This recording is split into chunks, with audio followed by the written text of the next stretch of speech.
So, today we're still on the question of social media managers. I hope you're not tired of hearing about social media managers because, like I said in the last episode, this is something that is relevant because it's something that a lot of us do, either because we're tired of the tedium of managing social media handles or because we're trying to drum up more sales in 2022 and we figure that a social media manager is the solution to all the problems. Now, it really is something relevant today because one of my clients who is in the auto trade industry has used the social media manager to buy likes and engage in some other business practices.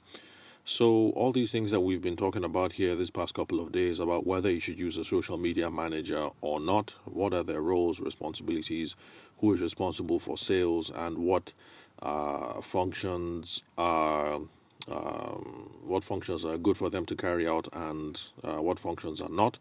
Those are absolutely very valid questions that we ought to look at. So, today, the question that we're going to look at is whether your social media manager should use bots or buy likes. Now, for those of us in the wedding and the event space, we can't front because we know that it happens amongst us a lot. There are people who want to beef their profile, they want to beef their standing, and so they just go out and use bots to do, random follow for follows and buy likes and things of that nature. So if there are people listening in on this show right now who are from other industries, it might be something that is foreign to them. So let me assume that if you run a construction company and you guys have put up an Instagram handle, or maybe you're a real estate firm, so maybe this sounds like news to you guys because you haven't heard of stuff like that. But then when it comes to the wedding and the event space, it's something that happens all the time, using bots and then buying likes. And so today I would like us to look at the pros and cons of whether you should get your social media manager to engage in these sorts of practices. Yes, so regardless of whether you think I'm making a case for this or not, if you listen to, I think, the last episode or maybe the episode before, you will find out what my opinion is on the kind of professionals that you should engage with and the kind of services that you should procure if you are worried about using your social media handles to increase your profits this year. So all you have to do when you're done listening to this podcast, if this is your first time listening, is to get back to the menu, scroll down, and you will see most likely social media manager or something like that in the title. And then you'll find out the more fuller opinions that I have expressed on these sorts of matters. Okay, so now that we have established that this is in fact a relevant conversation to have and it's timely, let's go ahead. Now, what is the pro of buying likes? What are the advantages of buying likes? Now, the good thing about buying likes is because it's a nice vanity metric, as it's called in social media marketing circles. Vanity because it makes you look good. And when you look good, you appear to be much more credible. So, all things being equal, considering nothing else, assuming that the quality of work is the same, the wedding planner who has 2,000 followers might look better than the wedding planner who has 2 followers or maybe 100 followers. So all things being equal, or evening out everything and assuming that the quality of work is the same, the person who has the higher vanity metrics will look more credible and folks should flock to them.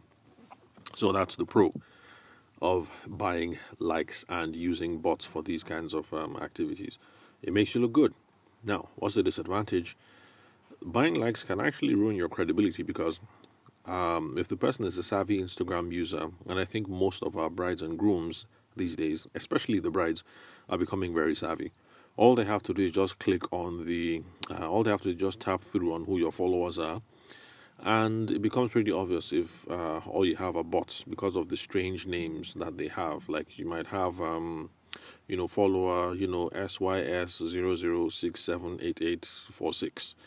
And the bride knows that, okay, yeah, I don't think this is a real person. And of course, all those funny names show up. Or maybe by looking at the thumbnail, it becomes clear that, okay, this might be actual people, but for some reason, they all seem to be Indian. And yeah, it's one of those things that just gives a clue that, okay, this person just bought followers. So it might hamper your credibility if you're dealing with a sophisticated bride. And so that's the disadvantage of buying likes.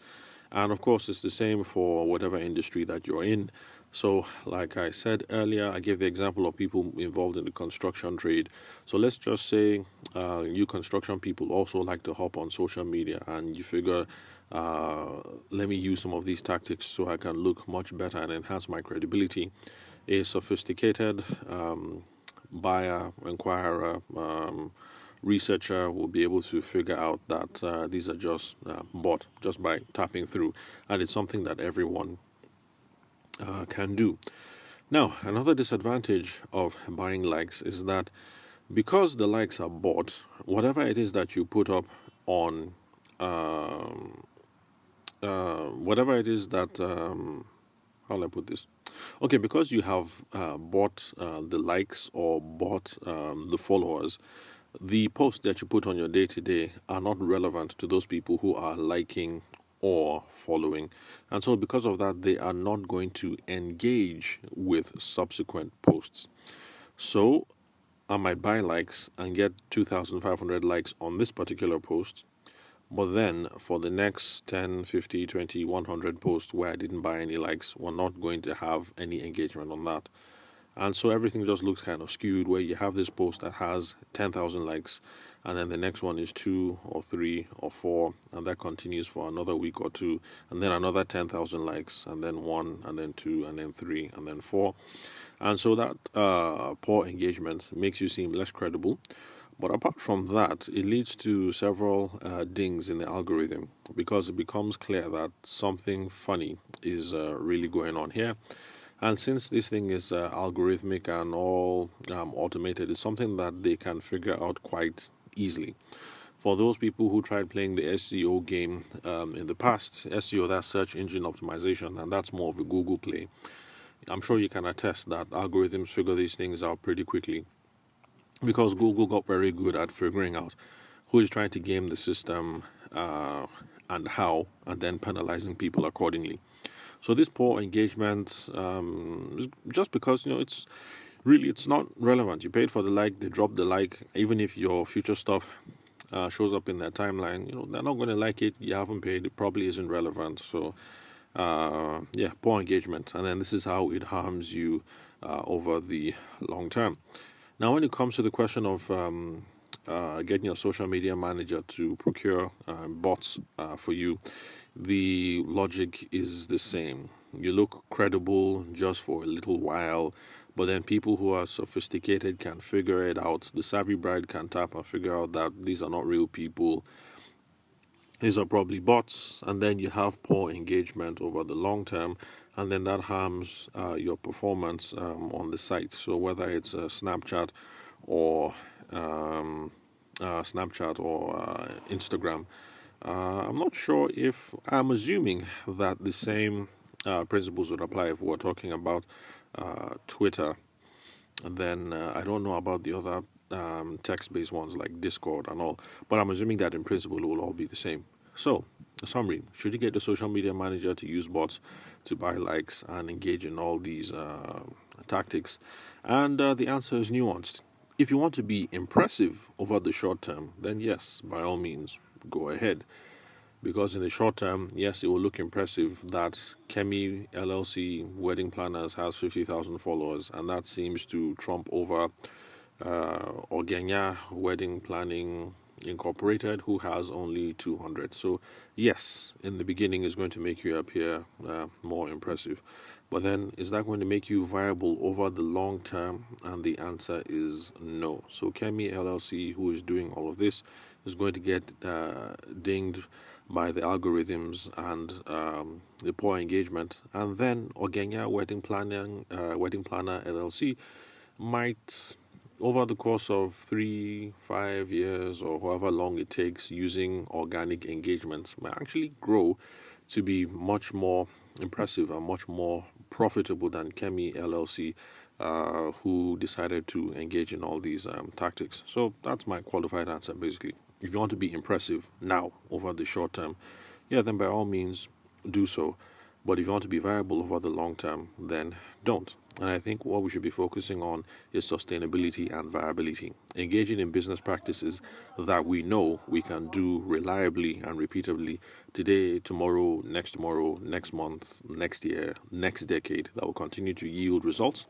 Rather than doing something that is going to be hit and miss, you do it now, huge gains, and then next week, next month, no gains at all, especially if you're going to do these things and it doesn't even bring in profits. Because there's nothing to say really that if you make yourself impressive over the short term, let's say you look good for the next 2 or 3 months, there's nothing to say that that's going to make you inherently much more profitable. So, in my own opinion, I would say no instead of yes. But I have a client, like I mentioned earlier in the podcast, who is in auto trade, and as far as he's concerned, he wants to look impressive over the short term, and so it doesn't matter what I say, he's going to go ahead with this anyway. Or what can I say? You have some clients and you work with them within your best, let's say, ethical parameters as you can, especially with the things that are within your control, and you see what's the best thing that you can do for them. But hopefully, you guys are not going to be like this client of mine and don't engage in this game. So thank you very much for listening to the Sales for the Nigerian Wedding Industry podcast. I'm your host, Abuja-based sales consultant and event media professional, Tabishima Ayede. Thank you very much for your time and attention. I'll catch you guys at the next recording tomorrow. I think tomorrow should be the final one on social media manager related issues, and then we can move on to some other interesting stuff that's out there going on the web. I can't give you a preview right now because I don't have my questions ahead of me. So that's it. You guys will have one more episode on that and then updates about what's next tomorrow. So thanks for listening. I'll catch you at the next recording.